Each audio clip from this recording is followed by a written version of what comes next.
عزیز حاضرین و ناظرین، آج ہم آمد کا پہلا اتوار منا رہے ہیں۔ آج ہم نے آمد کی پہلی شمع روشن کی ہے۔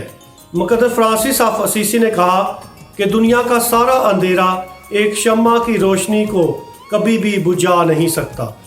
یسوع المسیح دنیا کا نور ہے، اور جیسے جیسے آمد کے اتوار کی یہ شمع جلائی جاتی رہے گی، یہ روشنی بڑھتی جائے گی، اور یہ اس بات کی علامت ہوگی کہ یسوع المسیح قریب تر ہے اور وہ ہماری زندگی میں آ رہا ہے۔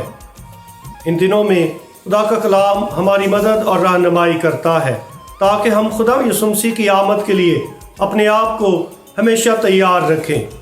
آمد کے پہلے 2 اتوار اور اس کی جو طلاقتیں ہیں، یہ ہمیں یسوع المسیح کی آمد ثانی کے لیے تیار کرتی ہیں، اور کرسمس سے پہلے جو آخری 2 اتوار ہیں، یہ ہمیں خدا یسوع مسیح کی جو چرنی میں پیدائش ہوئی تھی اس کو منانے کے لیے ہماری مدد اور رہنمائی کرتے ہیں۔ آئیے ہم خدا یسوع مسیح کو، جو ہماری زندگی میں آنا چاہتا ہے، جو ہمارے دلوں میں پیدا ہونا چاہتا ہے، ہمارے رویہ جات کو تبدیل کرنا چاہتا ہے، اس کو دل سے قبول کریں، تاکہ خدا یسوع مسیح جب دوبارہ آئے تو ہمیں روحانی طور پر اور ایمانی طور پر جاگتا ہوا، یعنی نیک کام کرتا ہوا پائے۔ آمد کے یہ ایام انتظار اور خوشی کے ایام ہے۔ انتظار، ایسا انتظار جو امید سے بھرا ہوا ہے، اور امید اچھے دنوں کی ہے، امید نجات کی ہے، امید یسوع المسیح کی آمد کی ہے۔ اور خدا یسوع مسیح ہم سب کو آج دعوت دیتے ہیں، اپنے پاک کلام کے ذریعے، آج کی پاک انجیل کے ذریعے ہمیں دعوت دیتے ہیں تاکہ ہم دعا کرتے رہیں اور جاگتے رہیں۔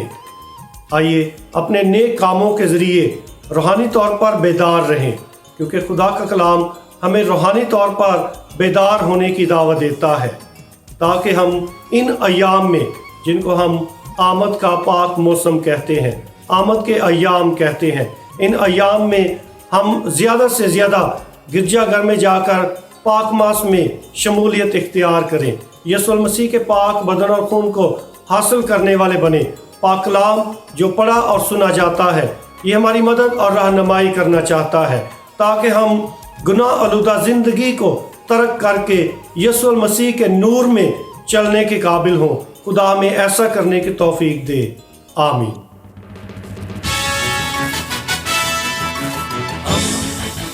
دوستی کا پیغمبر، ریڈیو ویریتاس ایشیا۔